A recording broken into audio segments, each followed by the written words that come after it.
Welcome back, my brothers and sisters, to our Q&A Mondays.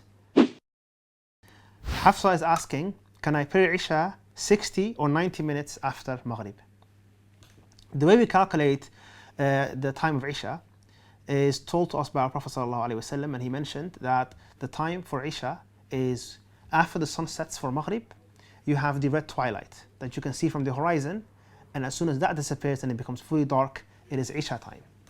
Now, a lot of us, we live in urban areas where we don't see the horizon, and there's also light pollution, so it's quite difficult.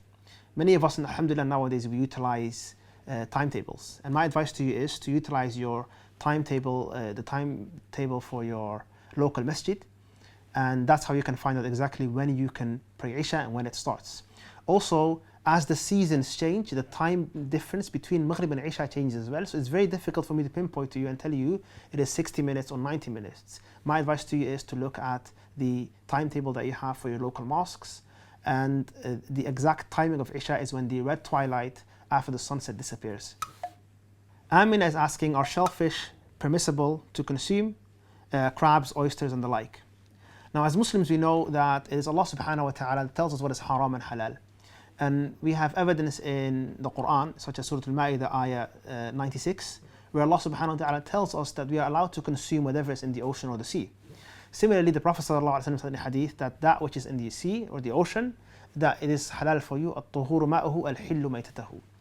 That being the case, some scholars have made some exceptions, and others have said that it depends on the harm. So whatever you're consuming, if it's harmful, then you are not allowed to consume it even if it's from the sea.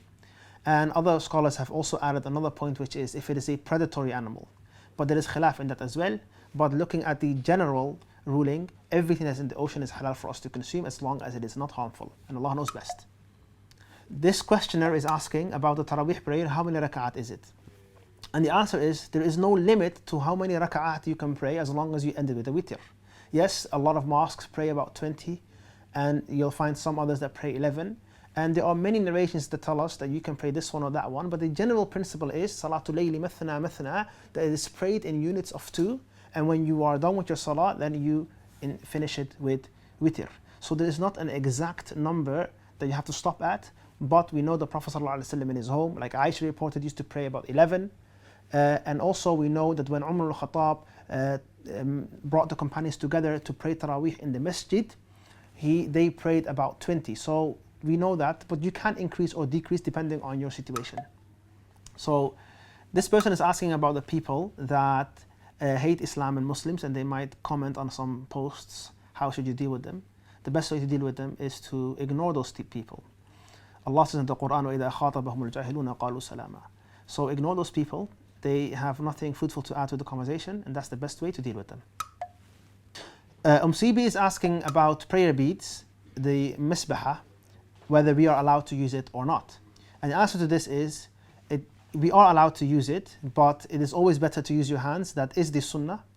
But there are some companions that use it as a means. They used to use pebbles to count their dhikr. But we know that the sunnah is to use your hands, so that is always better. And if you are going to use prayer beads because you want to keep a particular count, that is fine, as long as you don't believe that the prayer bead within itself is better than using the hand. So if those two conditions are met, you know the sunnah is to use your hands. That's the better way. If you then use prayer beads every now and then, this is perfectly fine, inshallah ta'ala. May Allah accept your worship and your dhikr. Jazakumullah khair for joining us, and please send in your question, and hopefully we'll cover them next week. Barakallahu feekum. Assalamu alaikum wa rahmatullahi wa barakatuh.